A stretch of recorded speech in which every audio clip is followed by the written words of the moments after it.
Halo teman-teman, kembali lagi bersama saya Elizabeth Daniarati Nursanti dengan NIM 221135295.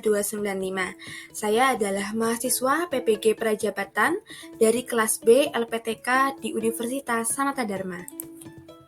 Dalam video kali ini saya akan menjelaskan sebuah panduan observasi yang berkaitan dengan petunjuk dalam melaksanakan pengamatan secara langsung terhadap proses belajar yang sedang berlangsung di dalam kelas. Nah, panduan observasi ini berkaitan dengan profiling peserta didik. Panduan observasi profiling peserta didik ini dapat dibagi menjadi beberapa aspek. Yang pertama itu adalah perkembangan fisiologis, meliputi perkembangan fisik dan motorik peserta didik. Kemudian ada perkembangan psikologis, meliputi perkembangan kognitif, bahasa, moral, dan sosio-emosional. Kemudian ada informasi yang dukung untuk mengetahui motivasi belajar siswa, etnik, kultural, status sosial, minat, gaya belajar, kesulitan belajar siswa, dan bimbingan yang perlu dilakukan untuk mengatasi kesulitan belajar siswa. Nah, teman-teman, tujuan dari adanya profiling peserta didik ini tentunya adalah untuk mencari karakteristik secara individu dari setiap peserta didik yang ada di suatu kelas. Nah, untuk informasi pertama kita akan membahas tentang etnik. Jadi, etnik itu berkaitan dengan suku budaya. Jadi, di dalam kelas itu bisa jadi banyak sekali suku budaya atau etnik, sehingga perlu adanya pemetaan dari guru sehingga dapat diimplikasikan dengan pembelajaran, yaitu penyesuaian perancangan pembelajaran dengan memperhatikan etnik. Nah, kemudian dapat kita lanjutkan yaitu bagian kultur ya teman-teman. Jadi untuk kultur itu berkaitan dengan budaya. Pasti dalam suatu kelas, kultur yang ada di kelas itu beragam. Seperti kesenian, kepercayaan, norma, kebiasaan, dan adat istiadat. Dalam kaitannya dengan kurikulum merdeka, kultur itu tidak bisa kita paksakan secara umum. Misalnya saja dalam satu kelas ada peserta didik yang tidak diperbolehkan menggunakan baju warna merah. Jadi harus kita sesuaikan dengan kultur yang ada. Selanjutnya itu ada pekerjaan orang tua. Nah, jadi teman-teman, pekerjaan orang tua ini dapat dikaitkan dengan status sosial. Implikasinya dengan adanya status sosial ekonomi, pendidik dituntut untuk mampu bertindak secara adil dan tidak diskriminatif. Jadi, peserta didik dapat menikmati fasilitas yang ada di sekolah tanpa membeda-bedakan. Selanjutnya itu berkaitan dengan minat atau bakat peserta didik. Jadi, minat dan bakat ini berkaitan dengan aktivitas yang digemari oleh siswa. Dari mengetahui minat dan bakat ini, guru dapat mengembangkan potensi diri siswa untuk berkembang dan bermanfaat bagi dirinya dan orang lain. Selanjutnya itu ada gaya belajar siswa. Jadi gaya belajar ini dapat dibagi menjadi 4, yaitu visual, auditif, kinestetik, maupun secara reading dan writing. Nah, dengan mengetahui gaya belajar di kurikulum merdeka itu, peserta didik dibagi menjadi beberapa kelompok gaya belajar. Tujuannya adalah agar pembelajaran menjadi lebih bermakna. Kemudian ada kesulitan belajar siswa. Nah, jadi untuk kesulitan belajar siswa ini penting bagi guru untuk memberikan treatment yang sesuai kepada siswa melalui bimbingan yang perlu dilakukan. Kemudian ada perkembangan fisiologis. Jadi perkembangan fisiologis ini untuk melihat perkembangan fisik dan motorik peserta didik. Dalam tabel yang saya buat, perkembangan fisik itu meliputi usia, tinggi badan, berat badan siswa, karena pasti di dalam satu kelas itu sangat beragam. Ada usianya 6 tahun, ada yang usianya 7 tahun, bahkan ada yang sudah berusia 8 tahun.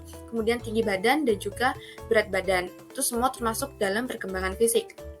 Kemudian untuk perkembangan motorik peserta didik, saya membagi menjadi 4 indikator. Yang pertama, peserta didik dapat melipat kertas dengan rapi.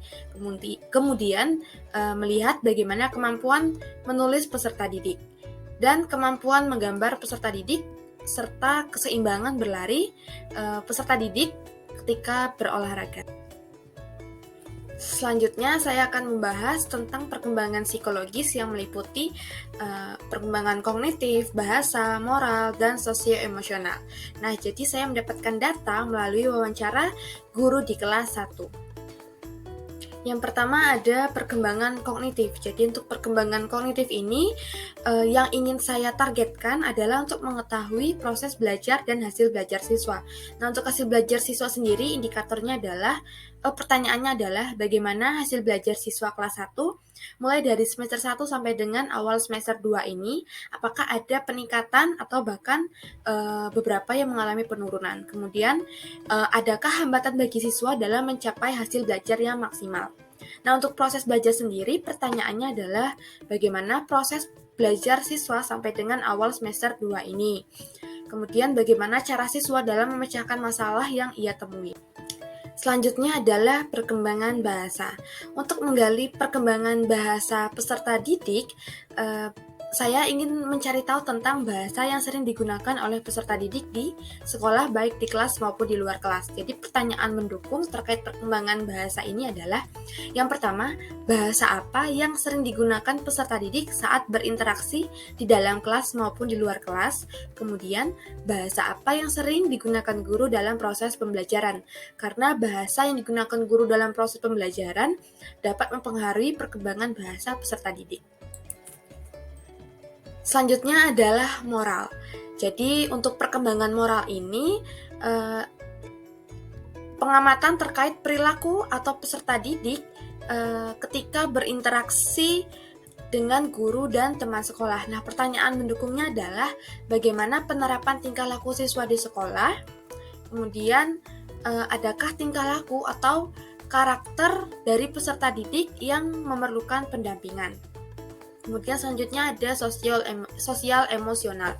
Jadi untuk perkembangan sosial emosional ini itu berkaitan dengan perkembangan hubungan sosial dan belajar peserta didik dalam berteman, melakukan tugas kelompok, dan berbicara dengan guru di kelas. Jadi untuk pertanyaan mendukungnya adalah bagaimana sifat peserta didik dalam berinteraksi pada kelompok belajar di lingkungan sekolah. Selanjutnya adalah motivasi belajar. Jadi motivasi belajar siswa ini digali melalui pengamatan di kelas. Dengan mengetahui motivasi belajar peserta didik dapat menggiatkan aktivitas belajarnya. Jadi guru itu dapat memotivasi peserta didik dengan berbagai cara. Nah, motivasi belajar ini sendiri itu terbagi menjadi dua, yaitu motivasi belajar ekstrinsik dan motivasi belajar intrinsik. Nah, bisa melalui afirmasi positif seperti pujian dan baik teman-teman, untuk motivasi belajar siswa sendiri itu dibagi menjadi beberapa indikator.